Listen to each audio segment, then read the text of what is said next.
ஷேய் விஷ்ணு பிரமா நாக்கு வாக்கு சேகரிக்கானா அரசியல்வாதி நாக்கை வெளியே விட்டு சேகரிக்கான். அவன் வீட்டிலேருந்து நான் இப்போ அரசியல்வாதி இவன் செய்கிற கூத்து வந்து ஓட்டு முத்திரை வாங்குறது. அவன் வீட்டிலேருந்து அவன் குடும்பத்தார் இட்ட கக்கூசிலேருந்து உள்ளே அள்ளி நாக்கில் தேய்ச்சி வெளியில் வந்து வாக்கு சேகரிக்கான். வாக்கை சேகரிக்கையில் எல்லாரும் அந்த நரகளை பார்த்து நம்ம ஓட்டு முத்திரை போட்டால் நம்ம வீடு நிறையும். இவனை பார்த்து அரசியல்வாதியை பார்த்து நாக்கை அவன் 2 கண்ணை கையை தூக்குதானா. நான் கையை 2 கும்பிடுதான். என்ன காரணம்? நான் வீட்டில் என் கக்கூசில் அள்ளி நாக்கில் தேய்ச்சிட்டு வந்து உங்களுக்கு வாக்கை கேட்கேன். வாக்கு எனக்கு ஓட்டு போடு. படைக்கிறது கடவுள். ஏண்டா ஒரு ஓட்டு முத்திரை வாங்கி பூமியை பாழாக்கியிருக்கான். உலக நாடு, தாய் இந்தியா நாடு, தமிழ்நாடு அறிவட்ட மூட்டா ஊதி மக்கா சத்தியம்டா, புரிஞ்சுக்கோங்கடா.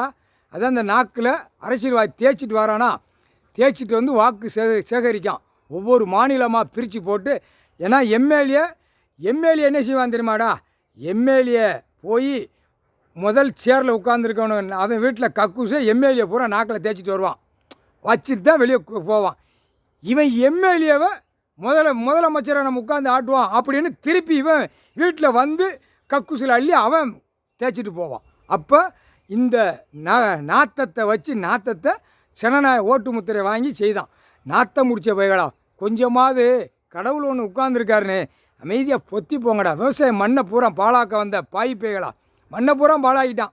அது கண்ணீர் விடுது.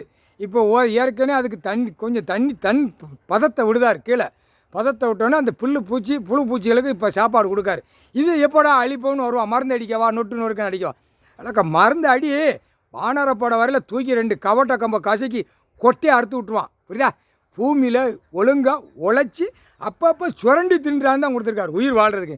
மருந்து அடித்தவொடனே 40 மூடை 100 மூடை தூக்கி ஓட்டணும்னு அலைதான். அப்போ பிதிக்கி எடுப்பார். சாணியை பிதிக்கி எடுத்து விடுவார். இல்லையே நாக்கு சேகரிக்க வாக்கு அதில் பூரா எலுமிச்சம்பழம் கனியை எரிதார். எரிஞ்ச உடனே அடுத்தாப்புல அரசியல்வாதி இப்போ அரசியல்வாதி இப்போ பயங்கர வரும். தமிழ்நாடு வரும், டெல்லி வரும். ஊடாளப்பட்ட மாநிலத்தில் கொஞ்சம் பயந்து போகிறான். உட்காந்துட்டாரு என்ன அப்படிங்கிற அவனுக்கு ஒன்றும் ஓடலை.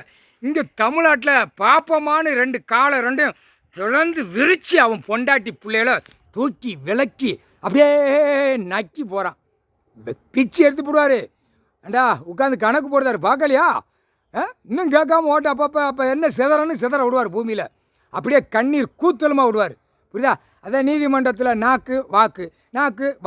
வாக்கை கொடுத்தவொடனே வெளியில் 2 காலை கையை தூக்கிட்டு போயிடுதான். நாக்கு அது இப்போ எலுமிச்சம்பழம் கனி எரியணும்ல.